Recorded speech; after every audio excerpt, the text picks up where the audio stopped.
Hey everyone, apologies for canceling class this morning. An emergency came up and I had to attend to it.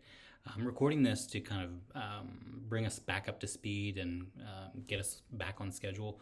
So thanks for watching.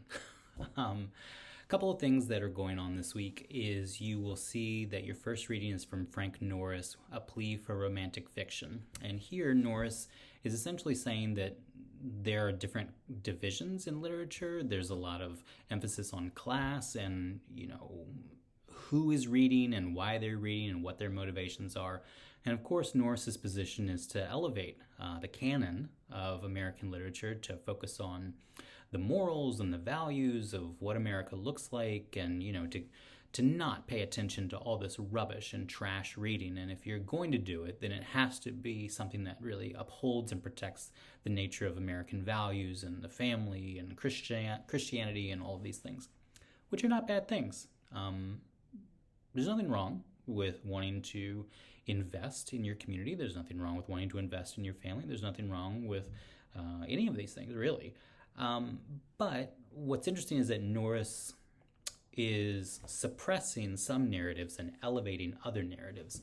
And I think that that is something that we really want to continue to pay attention to. It's something that I've been trying to emphasize to y'all in your own readings. And it's something that Norris is also pointing to, is that there are different perspectives on this. And in a nutshell, Norris is saying that some stories are not worth repeating. I don't know if I buy that.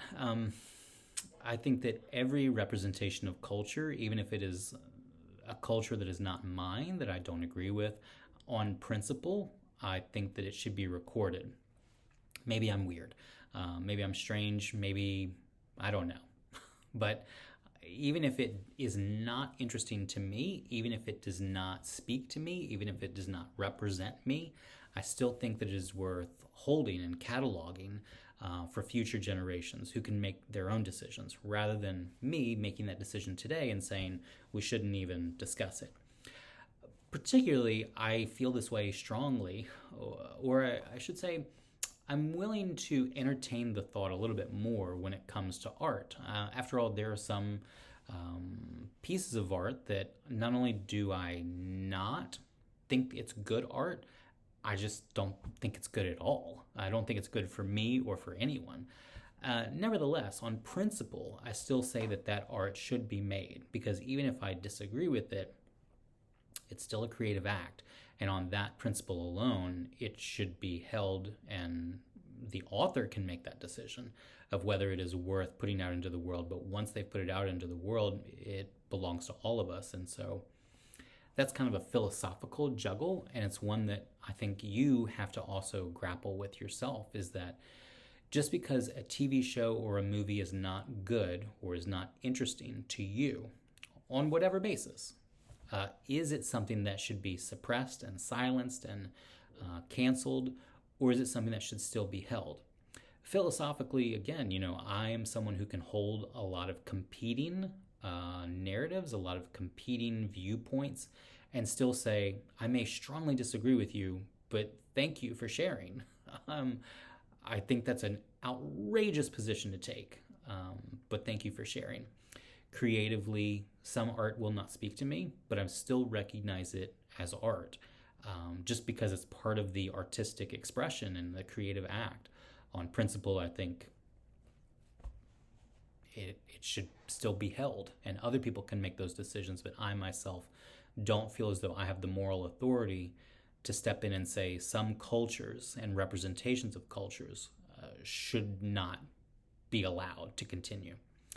And for Norris, what this means is that there is a bend in literature towards trash, to the things that don't really uphold the values of America, that are truly just for entertainment purposes. And Norris objects to that and says that's not good enough. If you're going to write something, it should be meaningful. It should mean something. And if it means something, then it should be something worth meaning. And again, I think that that's something that you as the reader will have to grapple with and struggle with. I myself do not feel the moral authority to silence creative works, political opinions, just because I myself disagree with them. I still think that they tell us something about society and culture as a whole. Whereas, again, Morris is trying to uphold some cultures and suppress others, rather than to say all different positions are telling about the culture as a whole. Moving forward. So you have some other readings by Kate Chopin, and Kate Chopin, for me, is pretty interesting. One, because she's a Louisiana author, and two, because I grew up not very far away from where she would have lived in Louisiana. I visited her home, which was burned in an act of arson a few years ago. It did not surprise me when her house was burned down, not because she is necessarily a controversial author, but because that is what that corner of Louisiana is about, is the feeling that some voices, canonical, legendary, American, though they may be, should be erased. What I remember, though, is that when her house burned, when her house was burned, this was around the same period that in other countries, some pretty aggressive groups in other Middle Eastern countries were going around and were destroying historical, cultural artifacts of other nations because they disagreed with them on religious grounds. And so I think that there's something to say about, not necessarily as an American experience, but as a worldwide experience, that there is certainly this group of, there is certainly an active mindset that would try to silence, suppress, and erase. And that is not something that happened in a previous century. It's something that is very much alive and well today. And not only alive today somewhere in the world, but alive and well today here in our home state. So, moving on. Kate Chopin is also interesting to me when we dig into her works, because I think to a great extent she is part of a collection of authors who want to pay attention to women, who want to give agency and voice to women, something that Norris will object to in his essay. So you kind of see a very strong, remarkable opposition to writers like Kate Chopin in Norris's essay.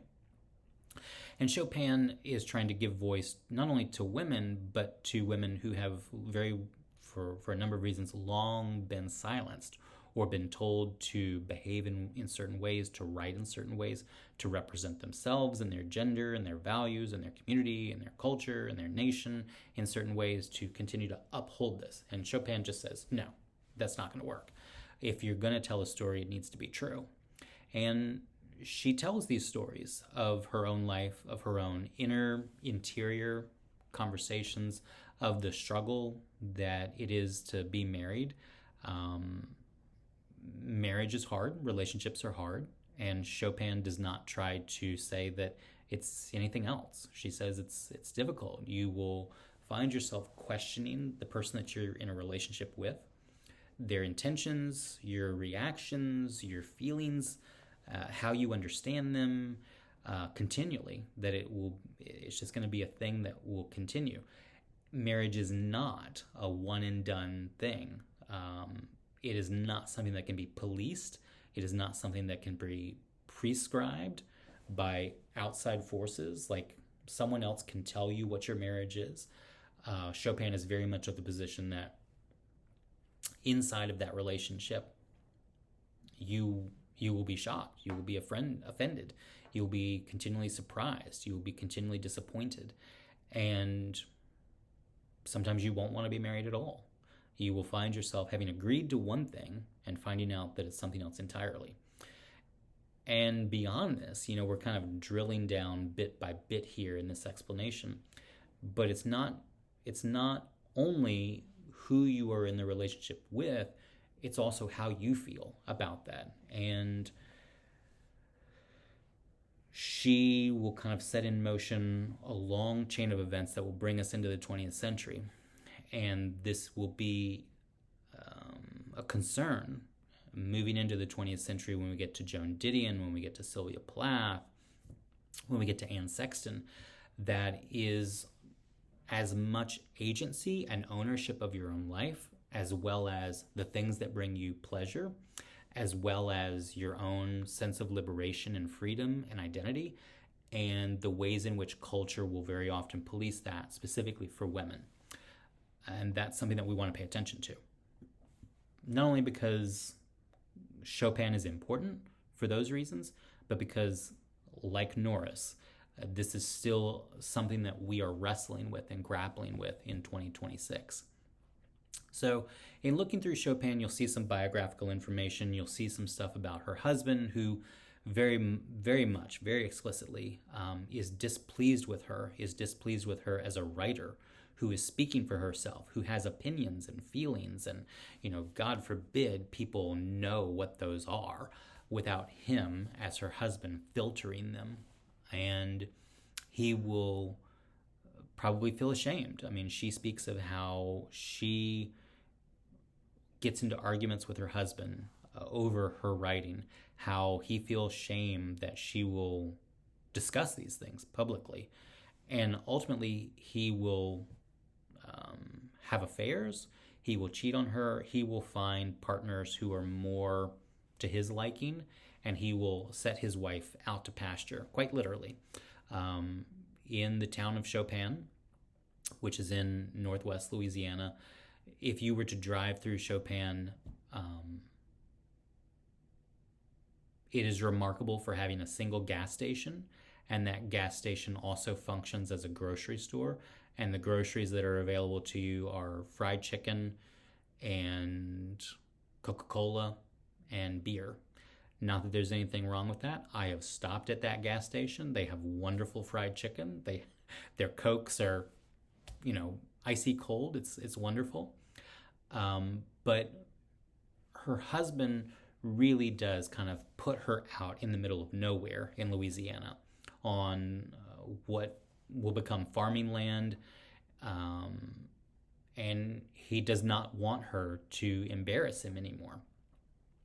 Which I think is something worth noting, that a husband can put a wife out into the middle of nowhere for shaming him and his identity in public because she is speaking for herself, that there is a measure of shame in that he will feel as a result of her speaking for herself and writing and doing this, shameful thing of telling stories that for him would be something remarkable and would give him celebrity status. There is something to examine there about the roles of women as we are moving out of the 19th century and into the 20th century. Her biggest works, however, not only talk about the desires that women feel relationally, emotionally, internally, that internal experience that is often private and is shared on the page and is resonating with other women who are reading her stories. The disappointment that many people feel in their marriages and in their relationships. But she'll also talk about race. She will definitely pull from what is not even, I can't even call it like an open secret. It's just the way of life, that there is a boundary that is often transgressed when people of different races are together and are in a relationship. And she, for a number of reasons, finds that worth writing about. Not that she is just cataloging it, but that she is exploring it and is coming up against society and the ways in which local communities are against race publicly, but will accept it privately. And there's a lot to filter there, the ways in which we have desires that on a one-on-one basis, other people will resonate and will recognize, but the moment that you bring a second or a third person into that conversation, suddenly we begin to feel a sense of shame and performance and status and class and whatever those boundaries may be. And for good reason, Chopin thinks that that's worth examining and dissecting and discussing in her own works. As a reader, I love it. Even if the stories don't have anything happen, even if nothing happens in her stories, there is a layer of the internal experience that she will bleed on the page that still resonates with me. You know, whenever I read Kate Chopin today, I still think, man, that still has something to say for us. In parallel, you know, we might look at other works like Lady Chatterley's Lover, and Lady Chatterley's Lover is a European story, is a version of The Awakening where you have a woman who has an affair and is dealing with that, is dealing with what she feels and the happiness that she feels, the relief and the release that she feels, while also recognizing that to say any of that, to admit any of that happiness and joy is something that society and culture just cannot support. And ultimately, in The Awakening, that becomes the primary driver of the drama of our characters. In terms of your reading, you'll see that the first half of The Awakening is scheduled for this week, and then the second half is scheduled for next week. And so that will take us into our next exam coming up.